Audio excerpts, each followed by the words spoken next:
Kansas State University, this is Agriculture Today. Along with Sarah Moyer and Eric Atkinson, I'm Jeff Wichman. Many cattle producers across Kansas are facing weather-induced forage shortages heading into the winter. Sarah visits with K-State Beef Extension Specialist Jamie Lynn Farney about the options for extending forages and managing cows through the winter. The National Science Foundation has awarded Kansas State a 5-year, $2.9 million grant to train graduate students to conduct fundamental research in 3 areas of the crucial food, energy, water system. K-State Assistant Professor of Mechanical and Nuclear Engineering Melanie Derby talks about the training program and the work that will be done at the Ogallala aquifer. And K-State Wildlife Specialist Charlie Lee looks at new research designed to control prairie dog populations in certain areas. It's all just ahead on Agriculture Today over the K-State Radio Network.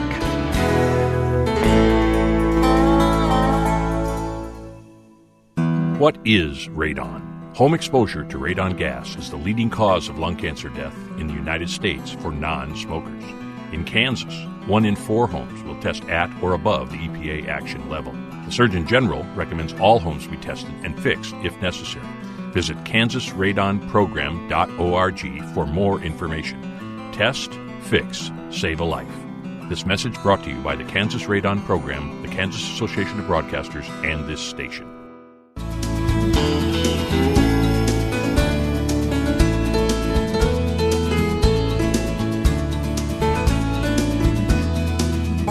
Welcome back to Agriculture Today. I'm Sarah Moyer, here to talk with a K-State specialist about options for managing cows through these winter months that are coming up and what feeding will look like with some limited forage in spots of the state.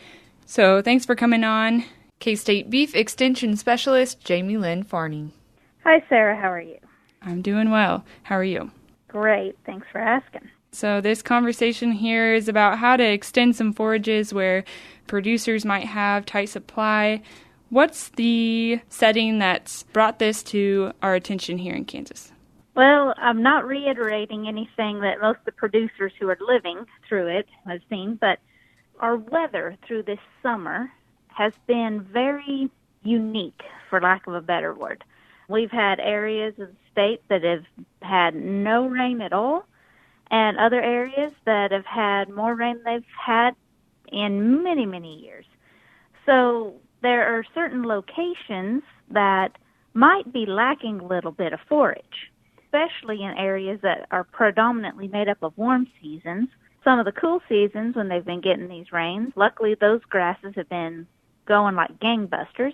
The other thing is a lot of the hay supply has dwindled, and as such, because we've removed all of our reserves and some producers didn't put up even 50% of their normal hay crop just due to growth of their forage, they might not have all the hay that they need to get through this winter.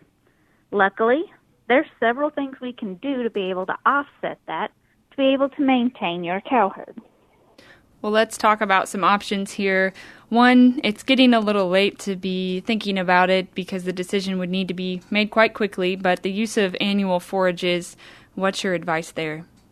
I do like the annual forages, and as many folks have probably attested to. That's one of my areas.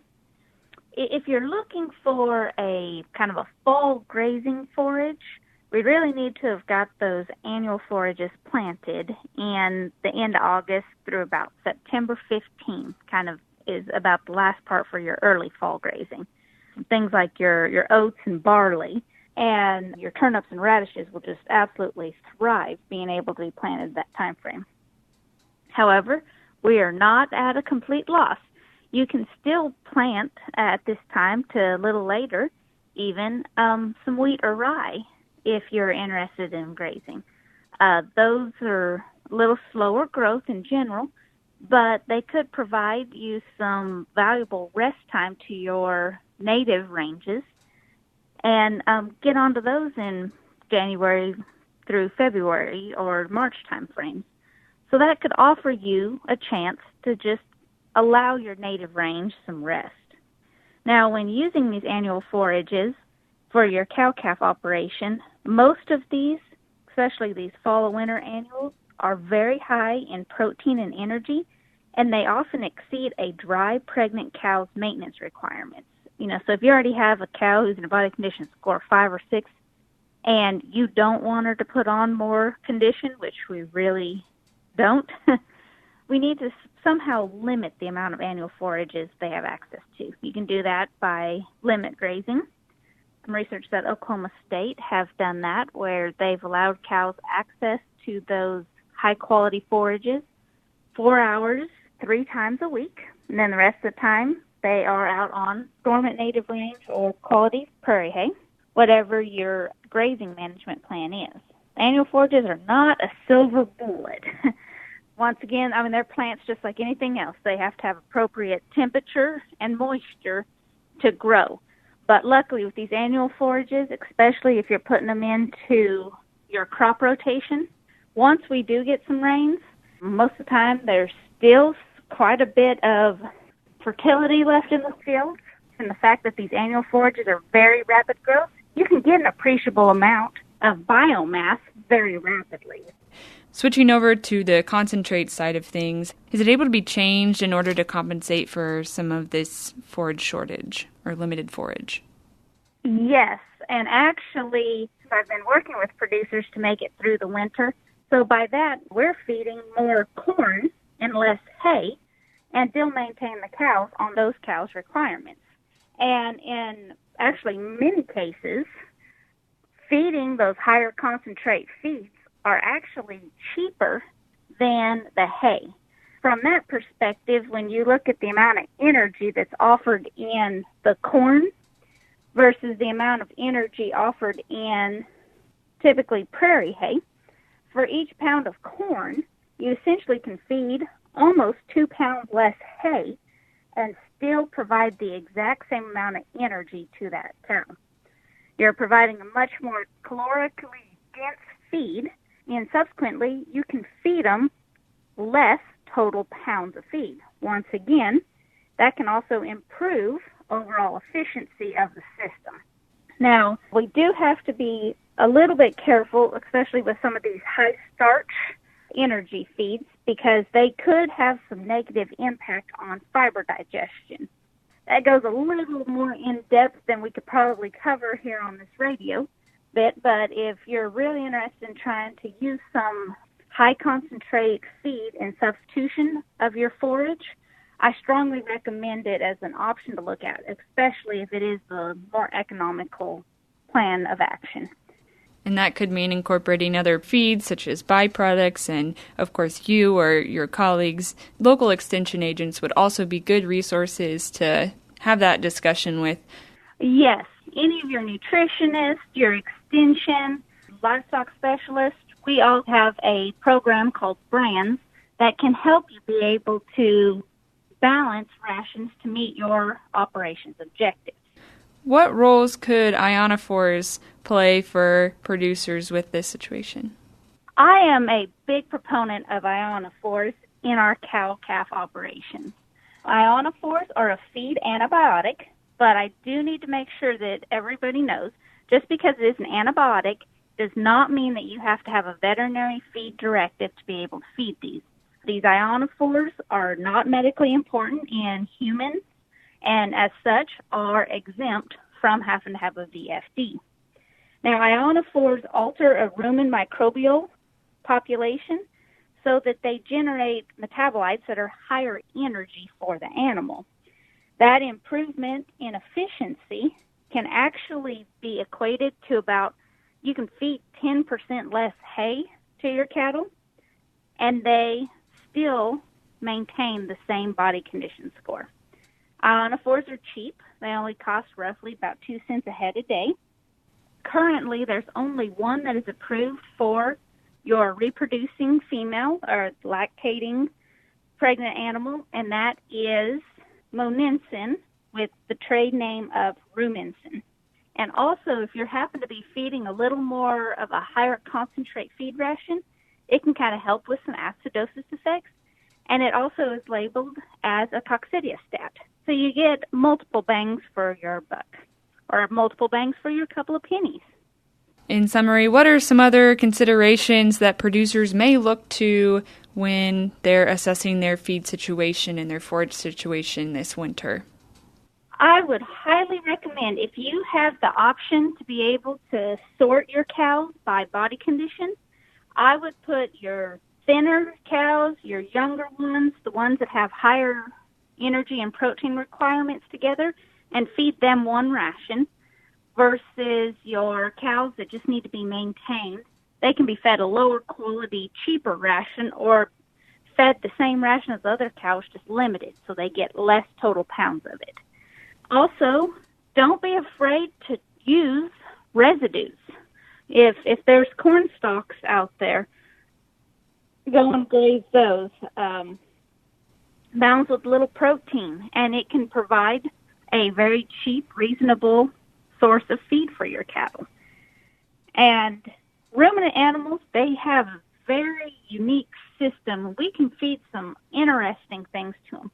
So don't think that they can only eat hay. They can eat a bunch of different things. And as you come across some value products, call your specialist, call your extension agents, and they can help you come up with what you can feed at safe levels to be able to maintain your cow herd. A theme through it all here is to check your available resources, have a good assessment of what is available in terms of feed, labor, or otherwise, and go from there. Thanks for coming on, Jamie Lynn, and sharing some advice. You're welcome, and please take advantage of us. We know that it's tough right now, both financially and environmentally, and we really want to maintain our cattle operations here in the state. Good note there at the end. That once again was Beef Systems Specialist Jamie Lynn Farney. She's out in Parsons, Kansas, and an available resource among the other resources available to producers here through K-State Research and Extension. For more information, you can visit online asi.k-state.edu. I'm Sarah Moyer, and we'll be back here with more on Agriculture Today.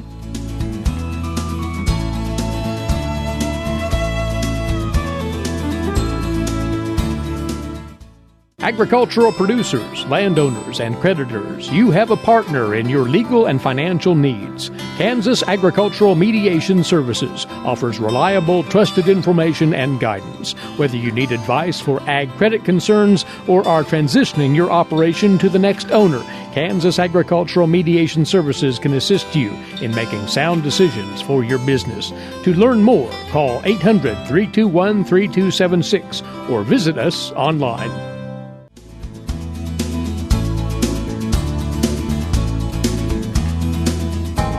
Listening to Agriculture Today. Water shortages and their accompanying threats to the agricultural economy aren't new to Kansas, but a new approach to training graduate students at Kansas State University aims to adopt innovations that will protect rural communities.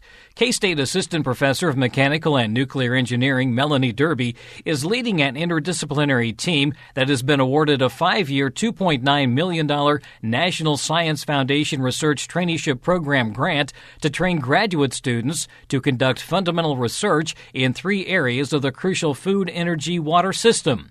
The research will be done at the Ogallala aquifer, and Derby says she's excited to see the NSF invest research money in this area. Yes, it's really exciting to see NSF looking at the food, energy, water nexus. This idea that we need water to produce food, we need water to produce energy, and that they're all related. And so we're looking at engineering and social science research in this area. How does all of this tie together in your mind? That's a great question. You know, you think about just an agricultural producer. You're just trying to do the best with the inputs you have, right?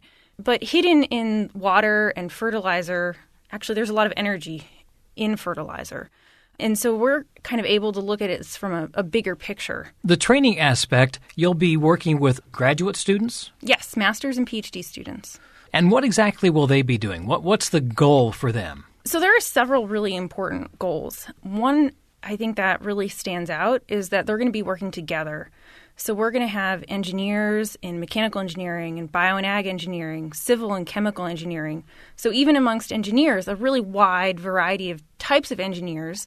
And then we're also going to be working with ag econ and also sociology. And compared to a traditional degree, you might really specialize in one area. But one exciting thing about this program is that we get to work kind of across the hall, across campus. And by doing that, I think we can make a much bigger impact on these food, energy, water challenges we're facing in Kansas and beyond. And I think one of the things you're looking at is the Ogallala aquifer. Is that your main focus? Yes, that's our main focus, and we're also hoping to apply what we learned to other semi-arid regions. So will this be hands-on research at the Ogallala aquifer, or will this be more of a cerebral research? I think we're really going to be out in the field. We're going to be sending students and faculty, myself included, to K-State's Southwest Research and Extension Office.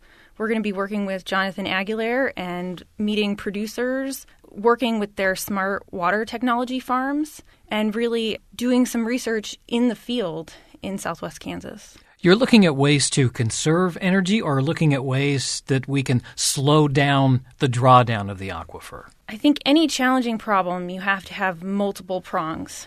And so we're looking at different engineering technologies we can develop to reduce water usage, other technologies that may encourage dryland production or more efficient and effective dryland production. So it's a combination of both the conservation but also what new technologies can we bring to the table and bring to the field. But really, in the beginning of the project especially, we want to hear from producers. What are the big risks? What are the big challenges?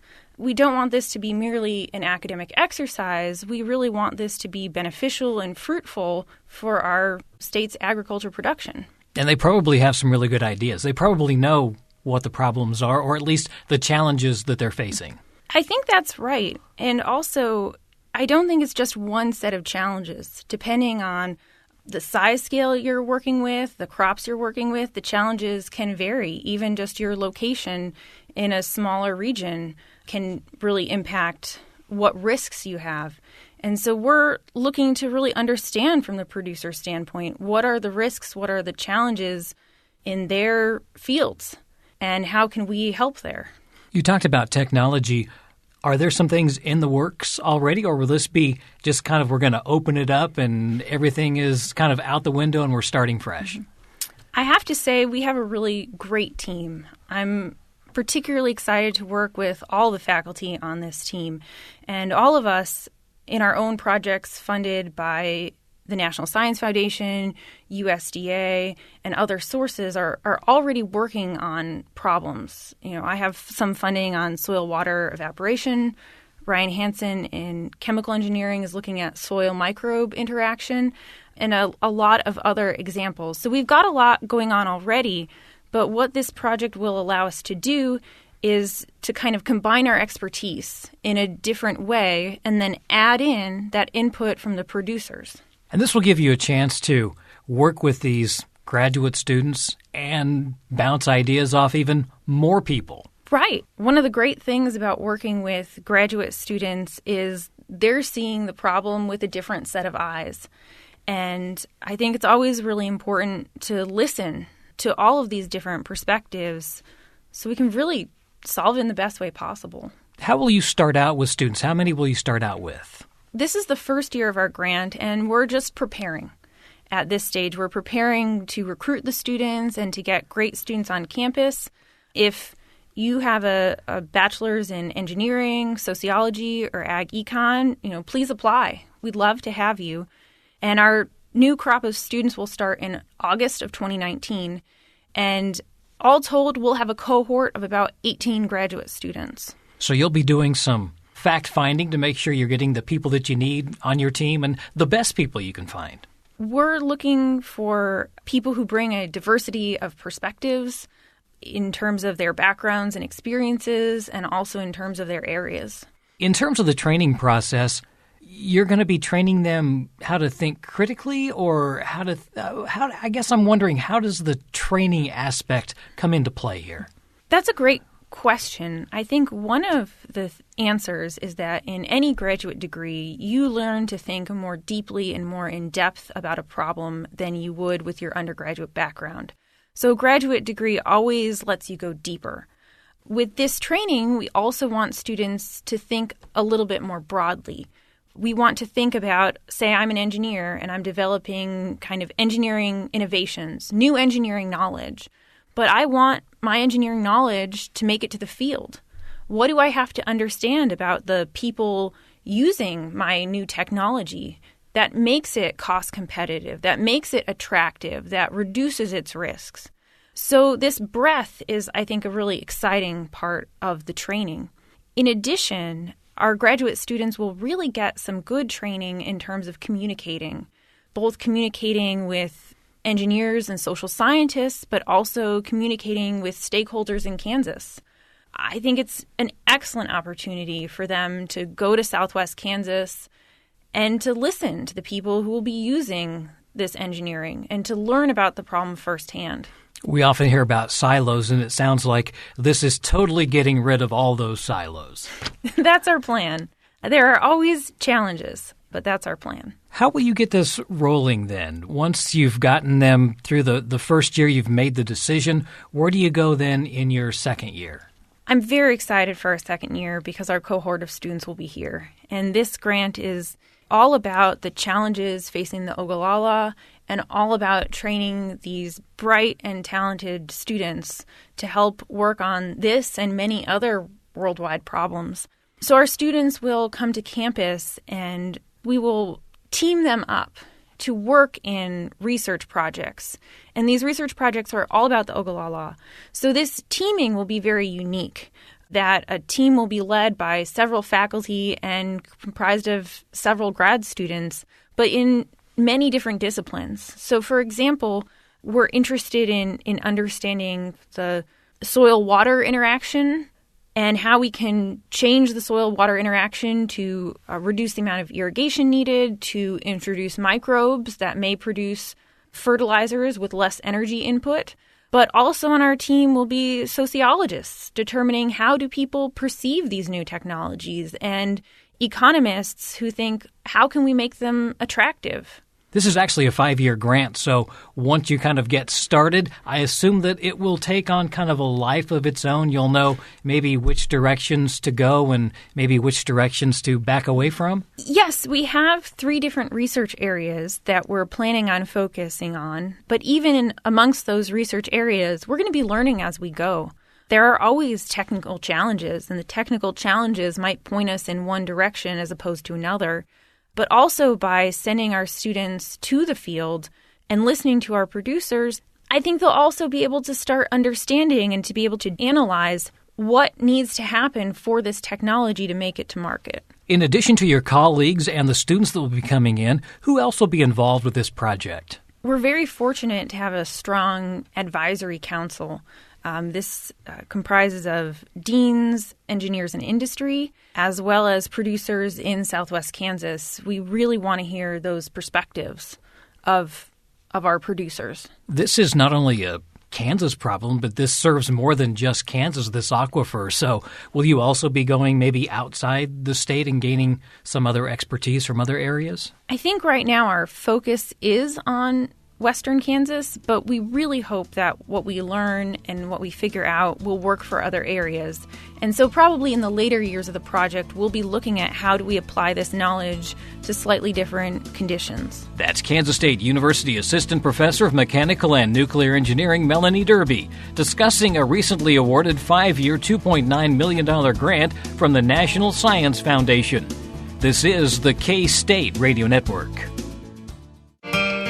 Hamburgers, roast, ribs, steak, or whatever you prefer. Beef, it's what's for dinner.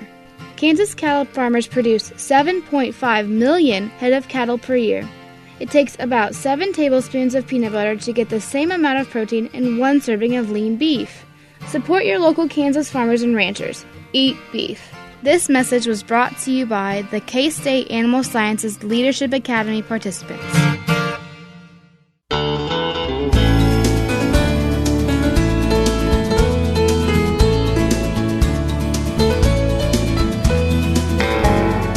This is Agriculture Today. I'm Jeff Wickman.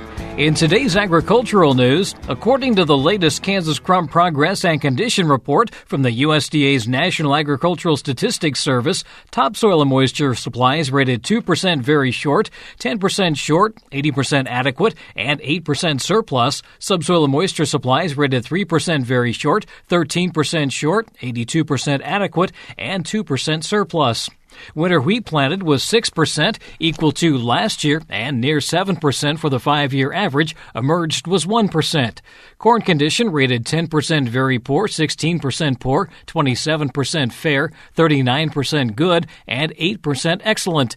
Corn dented was 94%, near 90% last year and the 92% average. Mature was 63%, near 59% last year and ahead of the 53% average.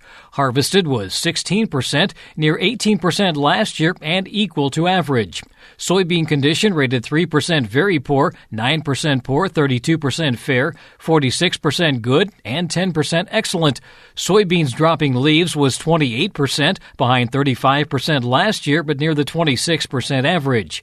Sorghum condition rated 2% very poor, 6% poor, 24% fair, 54% good, and 14% excellent. Sorghum coloring was 86%, ahead of 79% last year and the 80% average. Mature was 20%, near 19% last year and equal to average.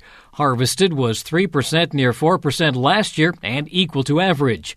Cotton condition rated 1% very poor, 2% poor, 25% fair, 55% good, and 17% excellent.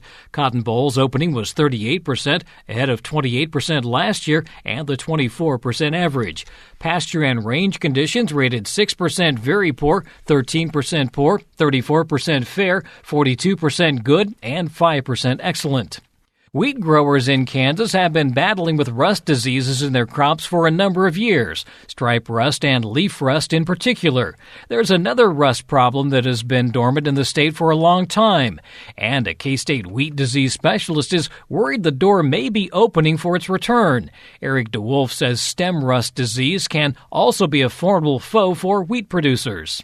Historically, stem rust has been a major problem in the central Great Plains, and particularly as we go further north from Kansas into Nebraska and into the Dakotas.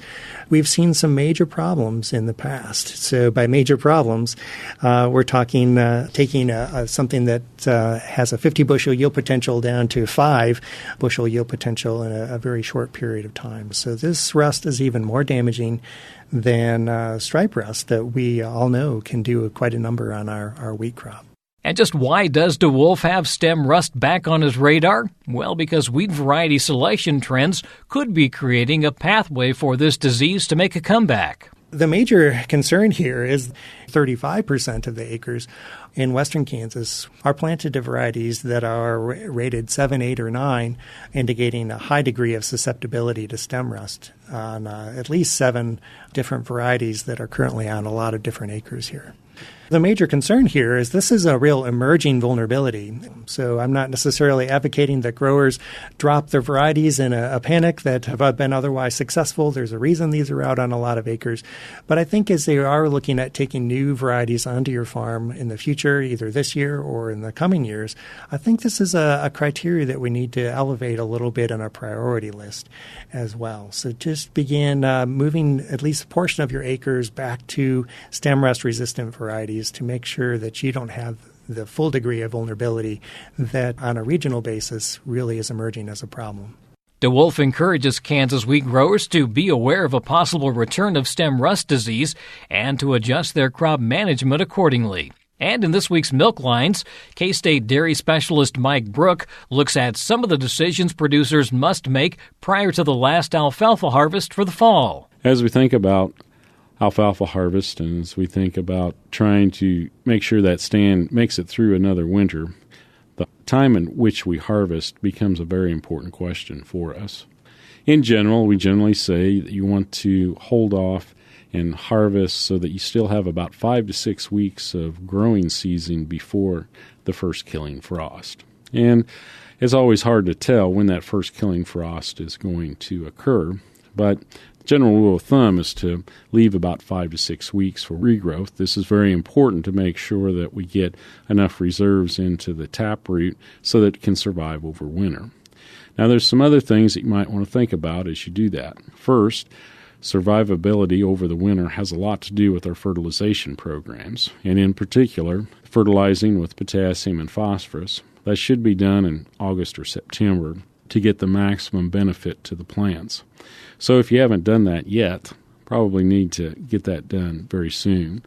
Also, it's important to maintain the soil pH. So if you have issues with some of your fields concerning soil pH, whether or not you apply lime might be an important consideration in those situations. Now, some other things that we might want to think about. Stands that are under 3 years of age generally have a higher potential to survive a shorter cutting season in the fall than older stands because they're less susceptible to winter kill. So if you do have a fairly young stand, and if you're in a situation where you're actually in need of extra forage and you don't have quite 5 to 6 weeks before the killing frost, you need to take a cutting. Younger stand is more likely to survive that type of stress than an older stand.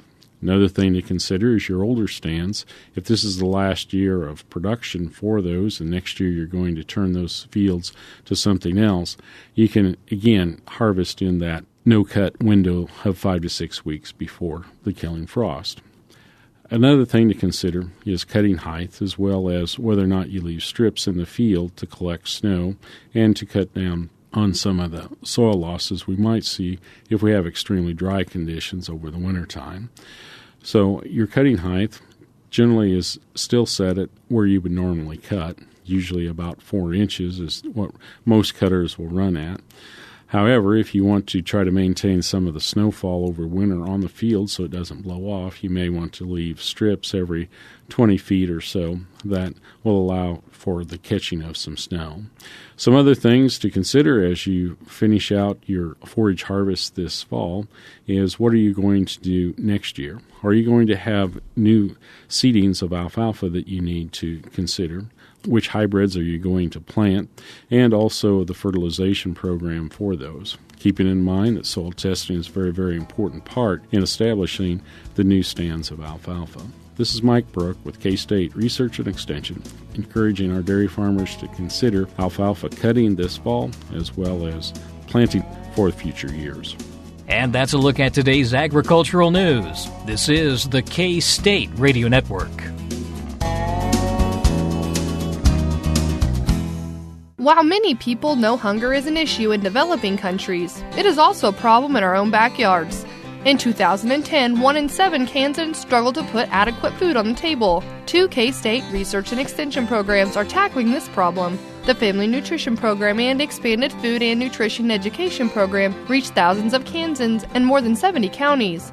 They learn how to eat healthy with a low budget. For more information about these programs, visit ksre.ksu.edu.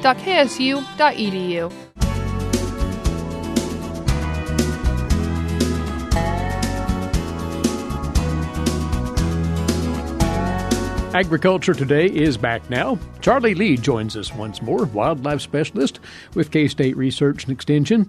The topic of choice this week, Charlie, Prairie Dog Control updated, and a new approach to that, which we want to talk about. But contending with this problem continues to be challenging for landowners. It certainly is, and here in Kansas, most of the complaints that I hear about are from livestock producers, where we have the conflict with prairie dogs and cattle performance.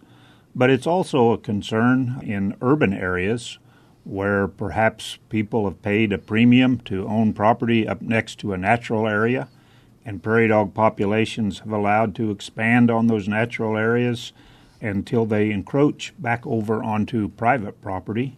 Now we have urban residents that are also concerned about the problems that prairie dogs can create in areas where they're not controlled. Although currently they only occupy about 2% of their original range, they're still a subject of controversy, and since they're considered a keystone species in short and mixed grass prairie ecosystems, they've got lots of interactions with other plant and animal species, and they serve as prey and as animals that create habitat for other species.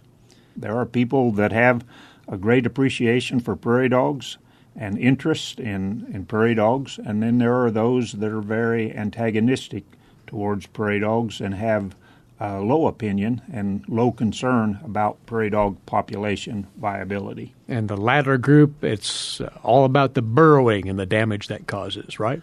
It's the burrowing and the disruption of landscaping areas, the denuding of areas, and some concern about the health and disease risk associated with prairie dogs. So in urban areas, residents are not worried about cattle gain, but they are worried about keeping their property, their landscape looking nice, and are concerned about the lack of effort on some natural areas to maintain or manage those prairie dog populations. One answer to prairie dog overflow, if you will, the use of toxicants, but such lethal control is not an option in these more urbanized settings, which further complicates this. Poisoning is certainly a potentially effective control effort, but it's frequently restricted or regulated in urban, suburban areas because it may pose hazards to pets, children, and non-target species.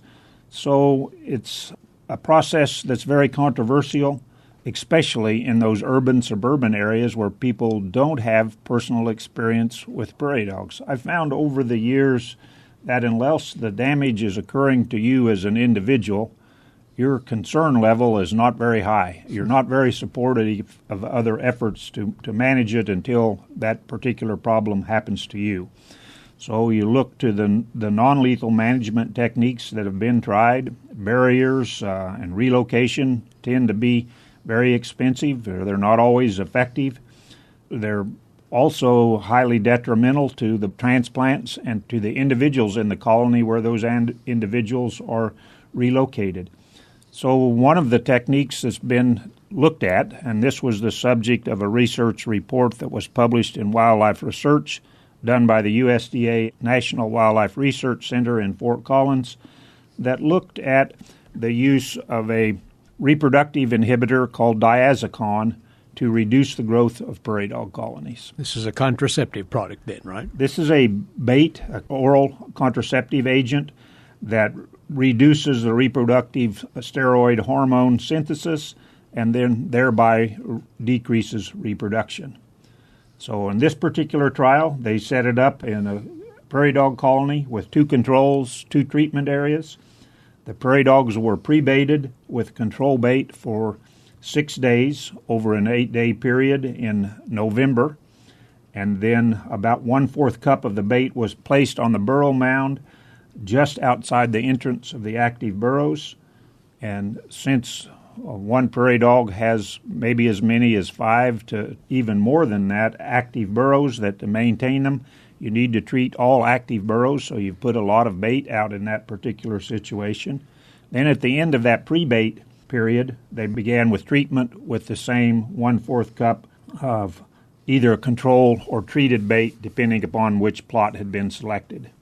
Then they monitored the site, counting prairie dogs, both pups and adults, in June and July of the next year, and compared the results. And you say the effectiveness of this product called diazepam was more than respectable. Yeah, the diazepam was a very effective contraceptive with black-tailed prairie dogs. The diazepam treatment reduced the number of pups per adult by 95% when compared with the control site in that June and July treatment, which is about 6 months after the product had been applied. Another area of research that they looked at was cholesterol levels in prairie dogs 11 months after treatment of the bait. It appears that the residual levels were not likely to be sufficient to prevent successful breeding in the upcoming breeding season, so the product would most likely have to be applied on an annual basis. So their conclusion was that diazepam is an effective contraceptive. It's probably reversible, but it will likely affect breeding success for only one breeding season. So you're going to have to treat on an annual basis if we're going to use diazepam. There needs to be some continuing work to see what the impacts are to other animals that do live on a prairie dog colony. And more research is necessary, but it appears that we have a successful non-lethal management technique that hopefully will get registered in the near future. So with a bit of refining, you think this has potential as an answer to prairie dog issues? I think there's certainly a need for further research into the secondary hazards for non-targets, but this is a technique that probably will get widespread acceptance in urban, suburban areas. Well, again, an oral contraceptive product called diazepam. It was tested for its effectiveness against prairie dog reproduction in Colorado recently, and with good results on that score. Charlie, we appreciate the word on this. Charlie Lee with us, wildlife specialist, K-State Research and Extension.